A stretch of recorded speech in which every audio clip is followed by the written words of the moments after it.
Part 1. The beginning of the journey. Have you ever sat in an interview room, heart racing, words trapped somewhere between your mind and your tongue? You know the answer, you know the idea, but English just doesn't come out the way you want. That's exactly how our story begins. There was a boy named Arun. He lived in a small town where English was a subject in school, not a language people actually spoke. Every morning, he would open his textbook, repeat a few lines, and close it again. He could write answers, but when his teacher asked, "Arun, tell me about yourself," his voice disappeared. Years passed. Arun finished college with good marks, but English still frightened him. When a big company announced interviews in the city, his friends encouraged him to apply. "You're smart," they said. "You can do it." But he hesitated. Deep inside, he thought, "What if I can't speak?" That night, Arun looked in the mirror and whispered, "I'm tired of being afraid." For the first time, he didn't blame the school, the environment, or luck.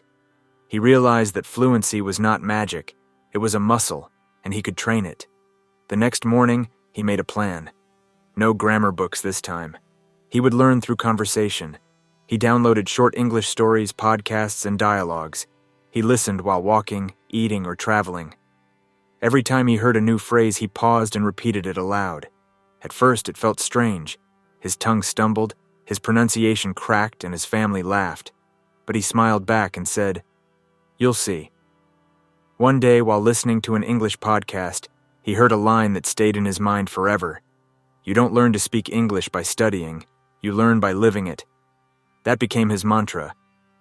From that day, he turned every moment into practice.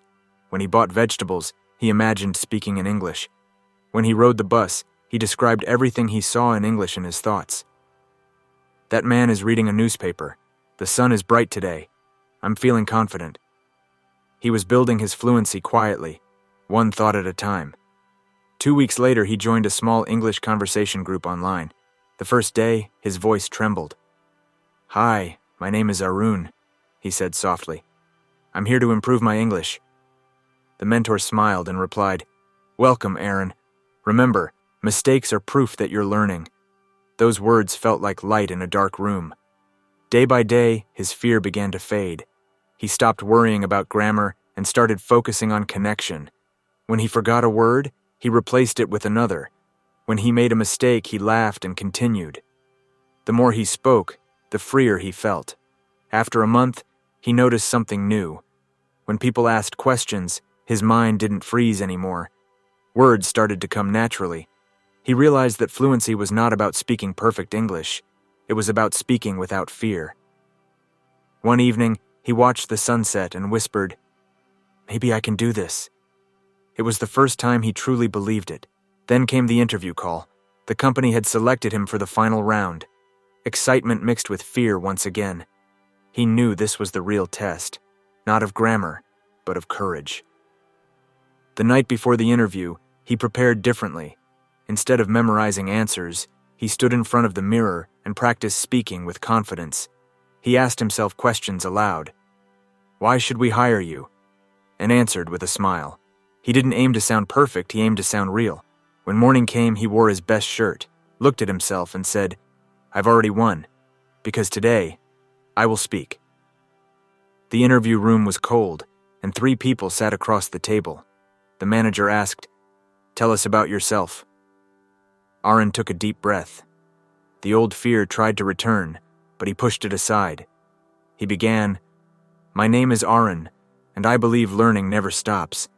I used to be afraid of English, but now I see it as a friend that helps me grow." The panel listened. He spoke slowly, clearly, from the heart. For the first time, his words matched his thoughts. When the interview ended, one of the interviewers smiled and said, "Arun, your confidence is impressive." As he walked out of the room, sunlight touched his face. He felt light, free, and proud. Whether he got the job or not didn't matter. He had conquered his biggest fear. Fluency, he realized, wasn't a goal. It was a journey, and he was finally walking it. Part 2. The real secret of fluency, living in English. That night, Arun couldn't sleep. He kept replaying the interview in his mind. Every word, every pause, every smile. He didn't know the result yet, but something deep inside him had already changed. For the first time, he felt fluent not because his English was perfect, but because he could finally express himself without fear.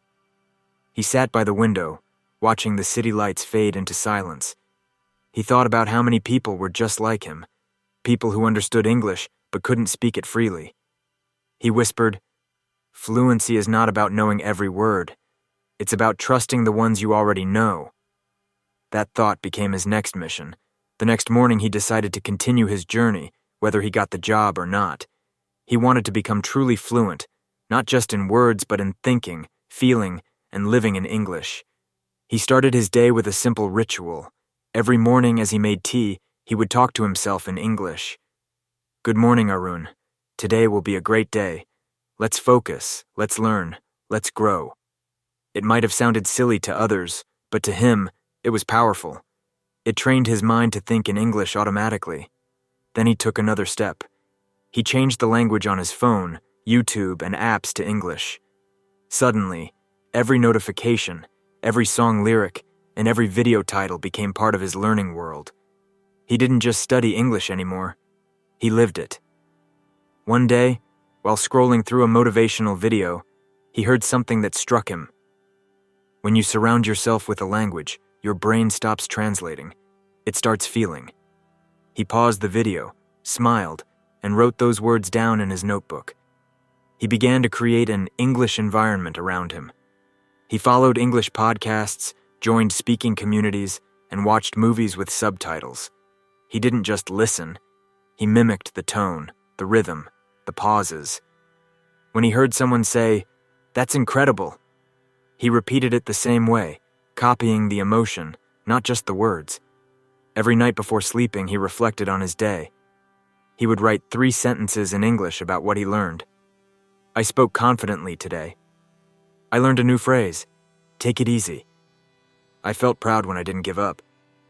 It was like keeping a diary of progress, a mirror showing how far he had come. After a few weeks, something magical happened. He noticed that English was no longer a stranger knocking on his door. It had moved in and become part of his thoughts. When someone asked him something in English, he didn't have to translate from his native language anymore.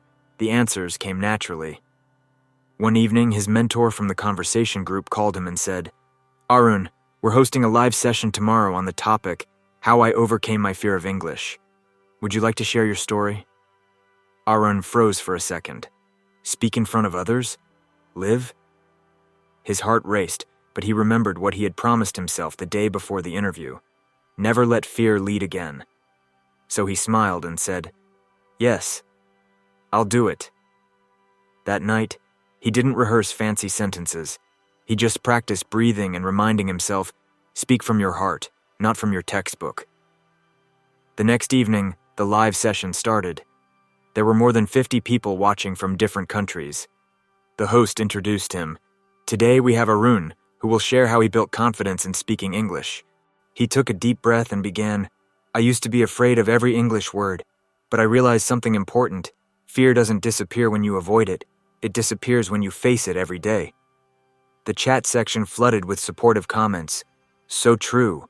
I feel the same. This is inspiring." As he continued, he didn't just talk about learning English. He talked about learning courage, patience, and consistency. He said, "Every day you speak, even if you make mistakes, you grow. Fluency is not about speaking fast, it's about speaking freely." By the end of the session, many learners messaged him personally, saying his story motivated them to try again. For the first time, Arun realized his voice could help others. After logging off, he sat quietly for a while. The city outside was glowing with nightlights. He smiled and whispered, "I spoke in English for 30 minutes without fear." That night, he wrote in his diary, "Fluency starts when you stop fearing judgment." Days turned into weeks, and English became his second skin. He no longer practiced it, he lived it. And that was the real secret he had been searching for all along. He didn't know it yet, but something even bigger was coming. A challenge that would test whether his confidence could stand firm when life got real again. Part 3. The Challenge. When confidence is tested. A few days later, the results of the interview finally arrived. Arun opened the email slowly, his fingers trembling. For a moment, everything around him went silent. Then his eyes widened. He had been selected. He read the line again to be sure. "Congratulations, you have been chosen for the position." His heart filled with joy. All those hours of practice, all those moments of self-doubt, suddenly felt worth it. He called his parents, his mentor, his friends, everyone who believed in him. The small-town boy who once feared English had not only spoken confidently, but had earned his place in a big city company. The first few days at work were exciting. New faces, new environment, and everything, from meetings to emails, was in English. Arun felt ready. He had prepared for this moment for months, but reality, as always, had its own tests. In the first team meeting, his manager said, "Arun, can you give us a quick update on the project?" The spotlight turned to him. Dozens of eyes waited. He began to speak, but his tongue hesitated on a few words. He lost the rhythm, felt his heart pound. His voice cracked slightly. When the meeting ended, doubt crept in. Maybe I'm not fluent enough, he thought. Maybe I just got lucky. That night, he sat at his desk and stared at his notebook. His diary had pages filled with motivation, but now, fear was whispering again. What if they think I'm not good? But then, he remembered something his mentor once said. Fluency isn't proven in comfort, it's proven in challenge. So he decided to face this test head on. The next day, he stayed after work to listen to recordings of English speakers. He replayed how people presented ideas, how they paused, how they emphasized, how they smiled while talking. He practiced aloud, not just words, but tone and confidence. He realized one simple truth. Confidence in English isn't about knowing everything, it's about staying calm when you don't. Over the next few days, he practiced a new method. Before every meeting, he would prepare 3 sentences. One to start, one to explain, and one to end. This simple habit became his secret weapon. For example, before his next meeting, he practiced, "Good morning, everyone. I'll share the update in brief. The current task is on schedule, and the team is performing well. That's all from my side, thank you for listening." He repeated them again and again until his voice felt steady. When the meeting began, he used those exact lines. This time he spoke smoothly. His manager nodded with a smile. The fear that once froze him slowly began to melt. Each successful moment built another layer of confidence. By the end of the week, people at work started noticing. One colleague said, "Arun, your English sounds so natural now." Another added, "You explain things clearly. It's easy to follow." Arun smiled. It wasn't that his grammar was perfect.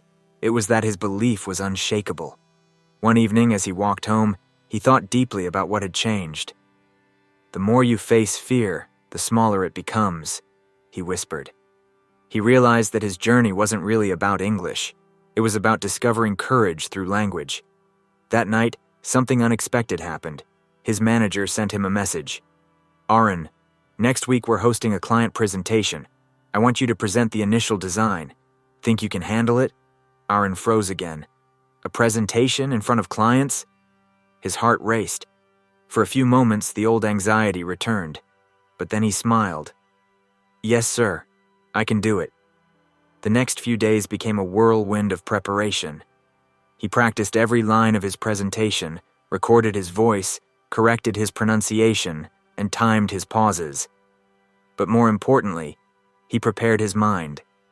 He looked at himself in the mirror and said, "This isn't about English, it's about communication, and communication means connection." The day of the presentation arrived. He stood before a group of professionals, his slides ready, palms slightly sweaty.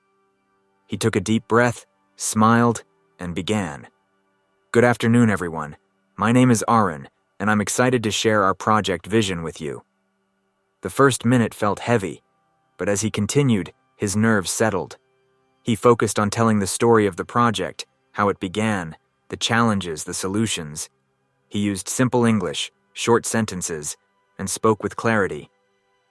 When he finished, there was silence for a second. Then came the sound of applause. The clients nodded, impressed. His manager looked proud. That day, Arun understood something powerful. Fluency is not about impressing others. It's about expressing yourself clearly. Later, as he sat by the window watching the city lights, he smiled. He whispered softly, "I didn't just speak English today. I spoke my truth." That night, he wrote in his diary again, "True fluency is freedom, and freedom comes when you stop chasing perfection." But his journey wasn't over. A new opportunity was waiting, something that would take him beyond personal success and into helping others find their voice, too. Part 4. Sharing the gift, helping others. Find their voice. A few months had passed since Arun's big presentation. Life had settled into a rhythm, morning coffee, office meetings, and evening walks through the busy city streets. His English was flowing more naturally than ever, and people around him started noticing his calm and confident way of speaking. One day, during lunch break, a new intern joined the team. His name was Ravi. He seemed bright and curious, but very quiet. During conversations, Ravi would nod and smile, but rarely spoke. Arun saw a familiar fear in his eyes, the same fear he once carried. That afternoon, Ravi accidentally dropped a file near Arun's desk. As Arun helped him pick it up, he smiled and said, "Don't worry, it happens." Ravi smiled shyly and replied in broken English, "I'm not so good in speaking English." Arun looked at him and said gently, "Neither was I. But it's not about being good. It's about being brave enough to try." That one sentence broke the silence. Ravi laughed nervously, but there was a spark of hope in his eyes. Over the next few days, Arun started talking to Ravi during lunch. He didn't correct him. He simply talked. Sometimes about work, sometimes about life. When Ravi made mistakes, Arun would rephrase the sentence naturally and continue the conversation, showing him the right way without making him feel judged. Slowly, Ravi began to open up. He started asking questions, telling stories, even cracking jokes. His English wasn't perfect, but his confidence was growing. One day, during a meeting, Ravi hesitated to share his idea. Arun looked at him and said, "Go ahead, tell them. Your idea matters." Ravi took a deep breath and spoke. His words were simple but powerful. The manager nodded in approval. After the meeting, Ravi said softly, "Thank you, Arun. You gave me courage." That night, as Arun walked home, he thought about how much that moment meant. He realized that his own journey had come full circle. Once, someone had guided him. Now he was guiding someone else. He wrote in his diary, "When you help others speak, you find your own voice even stronger." Inspired by that thought, Arun decided to start something new, a small weekend group for people who wanted to practice spoken English in a friendly, judgment-free space. He called it Speak Without Fear. The first session was held in a small park near his apartment. Only 3 people came, a college student, a homemaker, and Ravi. They all had the same goal, to speak freely without worrying about mistakes. Arun began by saying, "We're not here to be perfect. We're here to be better than yesterday." He created small games where participants would describe pictures, share stories, or talk about their dreams, all in English. There were laughter, pauses, and plenty of mistakes, but no one felt embarrassed. Week after week, the group grew. More people joined, shopkeepers, students, and professionals. Some came shy, some nervous, but all left smiling. They began speaking more confidently, and the group became like a small family. Arun noticed something interesting. Every time he explained a phrase or helped someone express a thought, his own fluency deepened. Teaching others made him more aware of how language worked, not just as words, but as emotion and connection. One evening, after a session, a woman from the group approached him and said, "I've been learning English for years, but today, for the first time, I enjoyed speaking it. Thank you." Her words filled his heart. He realized that English for him was no longer just a skill. It was a bridge that could connect people from different walks of life.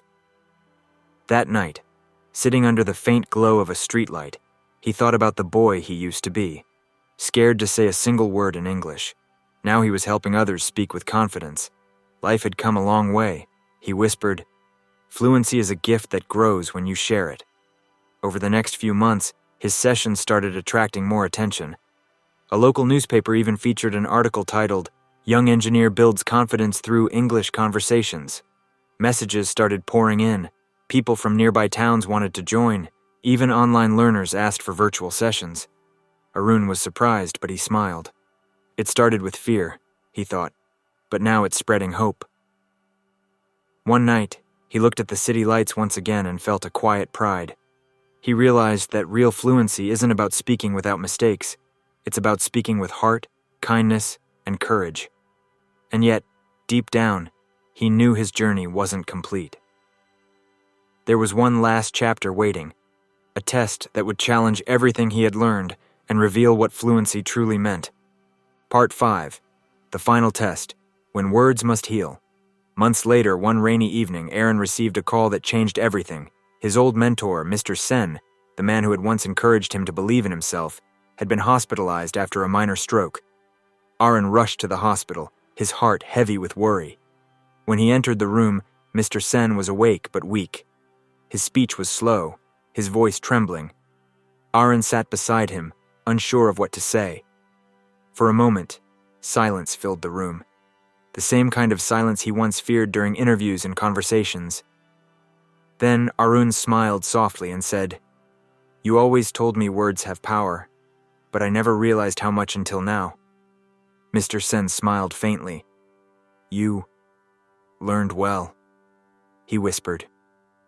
Arun began speaking gently, about his journey, his students, and the group Speak Without Fear.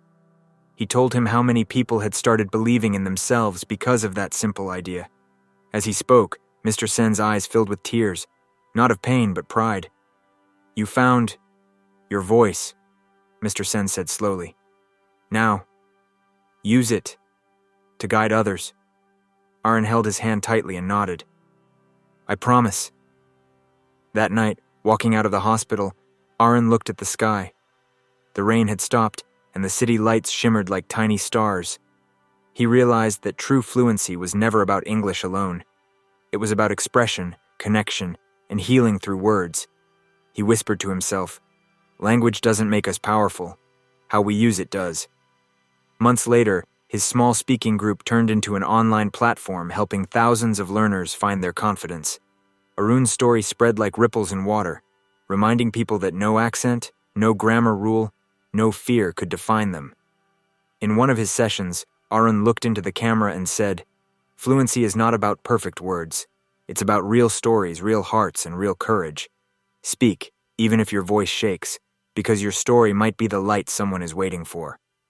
And with that, his journey, from silence to speech, from fear to freedom, came full circle. He didn't just master English fluency, he mastered the courage to speak, and to inspire others to do the same.